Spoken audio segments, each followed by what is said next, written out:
എന്നെ സംബന്ധിച്ചിടത്തോളം ഒരു ഉദാഹരണത്തിന് ഞാൻ തന്നെ തുടങ്ങാം. ഞാൻ മക്കത്ത് ഒരു നോമ്പ് 27-ാം രാവിന്റെ അന്ന് ഈ അജ്റുൽ അസ്വദ് മുത്താൻ വേണ്ടി പോയിട്ട് ആൾക്കൂട്ടത്തിൽപ്പെട്ട് അത്രയും ആളുണ്ടായിട്ടും അത് അജ്റുൽ അസ്വദ് മുത്തണം, എന്നിട്ട് എൻ്റെ പാപങ്ങളൊക്കെ പുറത്തു പോകണം എന്നുള്ളൊരു ധാരണയിൽ മുത്തി അത്രയും വിശ്വാസമുള്ള സൂക്ഷിക്കുന്ന ആളായിരുന്നു ഞാൻ. ഒരു നേരത്തെ നിസ്കാരം നോമ്പൊന്നും ഒഴിവാക്കാറില്ലായിരുന്നു. അത്രയും മതവിശ്വാസിയായിരുന്നു.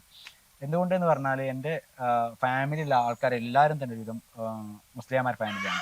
എൻ്റെ വാപ്പയും വാപ്പൻ്റെ കുടുംബക്കാരും, പിന്നെ ഞാൻ കല്യാണം കഴിച്ച എൻ്റെ ഓളെ വാപ്പ, ആങ്ങള, അങ്ങനെ പറഞ്ഞുള്ള ഇവരൊക്കെ തന്നെ ഓളെ വാപ്പ ഒരു ജമാഅത്ത് ഇസ്ലാമിയുടെ ഒരു നേതാവാണ്.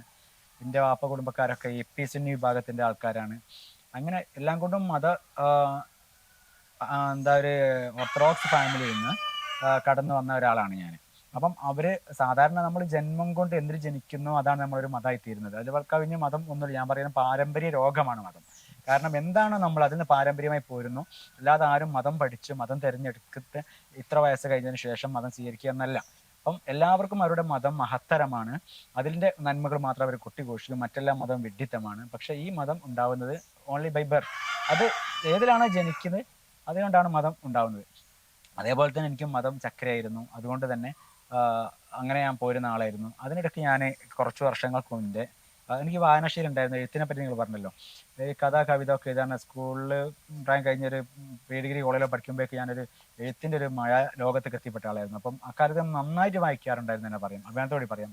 ഇക്കാലത്തൊക്കെ കുറഞ്ഞു പോയിട്ടുണ്ടെങ്കിലും അപ്പം കിട്ടുന്ന പുസ്തകങ്ങൾ ലൈബ്രറിയിലൂടെ വായിക്കും, എഴുത്തിലേക്ക് എത്തി. ഞാൻ കഥ കവിതക്കാരി 3-4 പുസ്തകങ്ങൾ പ്രസിദ്ധീകരിച്ചിട്ടുണ്ട്, കുറച്ച് അവാർഡുകളൊക്കെ കിട്ടിയിട്ടുണ്ട്. അപ്പം ആ ഒരു ലോകത്തിലേക്ക് വരുന്ന സമയത്തും ഞാൻ എൻ്റെ പിന്നെ അതേപോലെ കുറേ ക്ലബ്ബുകളായി സംഘടിപ്പിച്ച് സാംസ്കാരിക പ്രവർത്തനം നടത്താറുണ്ടായിരുന്നു. അതിൻ്റെ ഭാഗമായിട്ട് ഒരുപക്ഷെ ഇന്ത്യയുടെ പല സ്റ്റേറ്റുകളും പോകാൻ പറ്റിയിട്ടുണ്ട്. അപ്പം അങ്ങനെ നിൽക്കുന്ന സമയത്ത് ഒരുപക്ഷെ മതഗ്രന്ഥങ്ങളൊക്കെ ഞാൻ മറ്റു മതഗ്രന്ഥങ്ങളൊക്കെ വായിക്കാൻ തോന്നി. അപ്പം ആ മതഗ്രന്ഥങ്ങളൊക്കെ കുറേയൊക്കെ വായിച്ചു. അപ്പം അതിനുശേഷം എനിക്ക് എൻ്റെ സ്വന്തം മതത്തെ ഗ്രന്ഥങ്ങൾ വായിക്കണമെന്ന് എനിക്ക് തോന്നുന്നില്ലായിരുന്നു. കാരണം നമ്മുടെ മതത്തിൽ ഉറപ്പായിരുന്നു എനിക്കതിൽ തെറ്റുകുറ്റങ്ങളൊന്നും ഉണ്ടാവില്ല, കാര്യങ്ങളൊക്കെ അങ്ങനെയാണ് എല്ലാവരും പറയുമ്പോൾ ആ ധാരണയിലായിരുന്നു. പക്ഷെ ആ ഒരു ഇടയ്ക്ക് വായനയിലൂടെ വഴിതെറ്റിപ്പോയ ആളാണ് ഞാൻ. മതഗ്രന്ഥങ്ങൾ ആദ്യം ഖുർആൻ വായിച്ചു. ഖുർആൻ്റെ മലയാളം പരിഭാഷ വായിച്ച സമയത്ത് അവിടെ എൻ്റെ സാധനം എനിക്ക് ശരിക്കും പറഞ്ഞാൽ കിളി പോയി. അപ്പം എല്ലാ കാലത്തേക്കും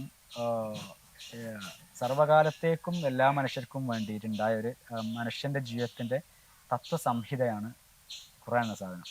അതിലെല്ലാ സംഗതികൾക്കുള്ള വിശദീകരണം ഉണ്ടെന്ന് പറയുന്നത്. നിങ്ങൾക്ക് എന്ത് സംഭവം ഉണ്ടോ എല്ലാ സംഗതികൾക്കുള്ള വിശദീകരണം ഉണ്ടത് എന്ന് പറഞ്ഞു. പക്ഷെ ഞാൻ വായിച്ചു നോക്കിയ സമയത്ത് ആധുനിക മനുഷ്യൻ്റെ ധാർമ്മികതയായിട്ട് ഒരു തരത്തിലും പൊരുത്തപ്പെട്ടു പോകുന്നില്ല ഈ ഖുർആൻ എന്ന ഗ്രന്ഥം. അതേപോലെ തന്നെയാണ് മറ്റ് മതഗ്രന്ഥങ്ങളൊക്കെ അങ്ങനെ തന്നെയാണ്.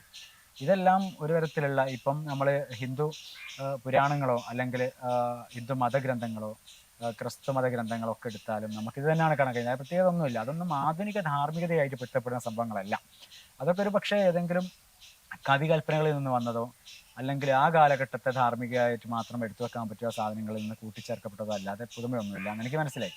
അപ്പം അതുകൊണ്ട് തന്നെയും അത് ഞാൻ പറഞ്ഞ ഖുർആൻ മാത്രമാണ് ഞാൻ വായിച്ചത്. അതുകൊണ്ട് തന്നെ എനിക്ക് ആദ്യ വായനയിൽ സംഭവിച്ച ആ പൊട്ടൽ ഞാൻ ആരോടും പറഞ്ഞില്ല. പക്ഷെ ഞാനത് ഉള്ളിലിട്ട് നീട്ടി. എനിക്ക് ഒരു പ്രശ്നമുണ്ട്, മതത്തിലെന്തോ വിഷയമുണ്ട്. പക്ഷെ ആധുനിക മനുഷ്യന് ഞാൻ എഴുത്തിലേക്കും വായനയൊക്കെ വന്നതിന് ശേഷം ഞാനും മനുഷ്യനാണെന്ന് ഒരു സംഭവങ്ങളായിട്ട് ഒരു തരത്തിന് യോജിച്ചു പോകാത്തതുകൊണ്ട് ആ പ്രശ്നം എനിക്കുള്ളിൽ കയറുകയും അപ്പോഴും ഞാൻ മതാചാരങ്ങളും നിർത്തിയിട്ടില്ല. പിന്നെ എനിക്ക് തോന്നി ഒരുപക്ഷെ സലീംകുമാർ അതൊരു സിനിമ ചോദിക്കും പോലെ എനിക്കാണോ ഭ്രാന്തായാലും നാട്ടുകാർക്കാണോ ഭ്രാന്തായ പ്രശ്നം എനിക്ക് എപ്പോഴും ഉണ്ടായി. അതായത് ഒരു തീർപ്പ് കൽപ്പിക്കുകയാണ്. അന്നേരം എനിക്ക് തോന്നി ഒന്നുകൂടി വായിക്കാൻ തോന്നി. ഞാൻ അണ്ടർലൈൻ ചെയ്ത് നന്നായിട്ട് വായിച്ചു. പിന്നെ അതിൻ്റെ ആ പ്രശ്നങ്ങൾ മനസ്സിലാക്കി ഞാൻ തഫ്സീർ ഗ്രന്ഥങ്ങൾ എടുത്തു കൊണ്ടുവന്നു, ഇസ്ലാമിക ഗ്രന്ഥങ്ങൾ വായിച്ചു. പക്ഷേ നിങ്ങളെൻ്റെ വീട്ടിലെ ലൈബ്രറിയിൽ പരിശോധിക്കുകയാണെങ്കിൽ ഒരുപാട് പൈസ ഞാൻ ഇസ്ലാമിക ഗ്രന്ഥങ്ങൾ വാങ്ങാൻ ചിലവഴിച്ചിട്ടുണ്ട്, ഇപ്പോഴും ചിലവഴിക്കുന്നുണ്ട്. മറ്റു പുസ്തകങ്ങൾ ഞാൻ വാങ്ങുന്നുണ്ട് ആ കൂട്ടത്തിൽ. അപ്പം എനിക്ക് കൃത്യമായ ബോധ്യം വന്നു, എല്ലാ മതങ്ങളെയും പോലെ ഞാനിവിടെ ഇസ്ലാമിനെ മാത്രമല്ല കുറ്റം പറയുന്നത്. പലരും ചോദിക്കുക എന്നോട് എന്തുകൊണ്ട് ഇസ്ലാം വിമർശനം നടത്തുന്നതെന്ന്. ഇസ്ലാമിലാണ് ജനിച്ചു വളർന്നതും അതിൻ്റെ സൗകര്യങ്ങളും അസൗകര്യങ്ങളൊക്കെ ആയത്തിൽ തീവ്രമായിട്ട് അനുഭവിക്കുകയും ചെയ്ത ആളാണ് ഞാൻ. കൂടുതൽ പഠിച്ചത് ഞാൻ ഇസ്ലാം. അപ്പോൾ നമുക്ക് ആധികാരികമായിട്ട് വിമർശിക്കാനുള്ള ഒരു അർഹതയും അറിവും ഉള്ളത് ഇസ്ലാമാണ്. അതുകൊണ്ടാണ് ഇസ്ലാമിനെ വിമർശിക്കുന്നത്. പക്ഷേ എല്ലാ മതങ്ങളെയും ഞാൻ പൊട്ടത്തരങ്ങൾ തന്നെയാണ് പറയുക. മാനവിക വിരുദ്ധമാണ്, സ്ത്രീ വിരുദ്ധമാണ്, ആധുനിക കാല ധാർമ്മികത യോജിക്കുന്നതല്ല, ഒന്നുമല്ല. പിന്നെ അങ്ങനെ ഞാൻ ആ കാലഘട്ടത്തിൽ എന്ത് ചെയ്തു പറഞ്ഞാൽ കൃത്യമായിട്ട് ഇസ്ലാമിനെ പഠിക്കാൻ തീരുമാനിച്ച സമയത്ത് എനിക്ക് മനസ്സിലായി മറ്റു മതങ്ങളെപ്പോലെ തന്നെ ഇസ്ലാം പൊട്ടത്തരമാണ്. അപ്പം ആ മതം ഫോളോ ചെയ്യേണ്ടതില്ല എന്ന് മനസ്സിലായി. ഞാൻ ആർക്കും ദ്രോഹം ചെയ്യാതെ ഞാൻ ഈ മതം ഏകദേശം നിർത്തി ആധുനിക പൗരനായി ജീവിക്കാൻ തുടങ്ങി. എൻ്റെ വായന എഴുത്തിലേക്ക് പോയ സമയത്താണ് നമ്മുടെ ഇസ്ലാം മതത്തിന് പ്രത്യേകത ഉണ്ട്. അതായത് എനിക്ക് ഒരു ഹിന്ദു മതത്തിലൊക്കെ ആൾക്കാർക്ക് ഇപ്പം നിങ്ങൾക്ക് അമ്പലത്തിൽ പോകണോ, ഒരുപക്ഷെ പോകാണ്ടിരിക്കാം, പോവാം, അധികമൊന്നും ആരും ചോദിക്കില്ല. ഒരു പരിധി വരെ ക്രിസ്ത്യാനിറ്റി മാറിക്കഴിഞ്ഞു. അവര് പിന്നെ ഒരു മതഗ്രന്ഥങ്ങൾ വരെ പരിഷ്കരിക്കാൻ തയ്യാറായി. ഇപ്പം മാർപ്പാപ്പയൊക്കെ എന്തിനിപ്പം എന്താ ഈ പിന്നെ ഈ പല കാര്യത്തിലും മാറ്റങ്ങൾ പറയുന്നുണ്ട്. പക്ഷെ ഇസ്ലാം എന്ന് പറഞ്ഞാൽ ആ ഒരു 6-ാം നൂറ്റാണ്ടിൽ എഴുതി വെച്ച സാധനത്തിന് ഒരു വള്ളിപുള്ളി വ്യത്യാസമില്ല എന്ന് വിശ്വസിച്ചിട്ട് ആ ഒരു ധാർമ്മികത ജീവിക്കുന്ന സംഭവമാണ്.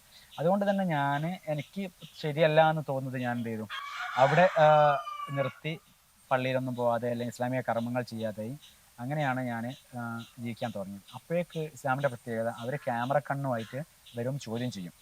എന്തുകൊണ്ട് അങ്ങനെ, എന്തുകൊണ്ട് ഇങ്ങനെ. ഞാൻ ചോദിക്കാൻ അതായത് നിങ്ങൾ പ്രത്യേകിച്ച് ഇതുപോലൊരു നാട്ടിൽ നിൽക്കുന്ന സമയത്ത് എങ്ങനെയാണ് സമൂഹം നിങ്ങളെ വെറുതെ വിട്ടോ? അതാണ് അവിടെ നിന്നാണ് തുടങ്ങുന്നത്, ഫൈറ്റിങ് തുടങ്ങുന്നത്.